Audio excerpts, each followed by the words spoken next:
আবর্জনা সহ পুরসভার নানা কাজে ব্যবহৃত গাড়ির রক্ষণাবেক্ষণের জন্য মালদার ইংরেজবাজার পৌরসভার উদ্যোগে নির্মিত হবে ভেহিকলস ওয়ার্কশপ।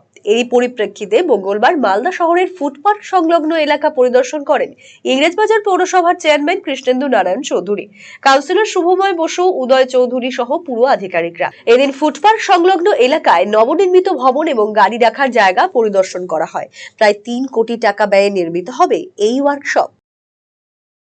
আমাদের শহরে ক্রমশ জঞ্জাল বেড়ে যাচ্ছে, সেটাকে মিনিমাইজ করার জন্য গাড়ির সংখ্যা আমাদের বাড়ছে।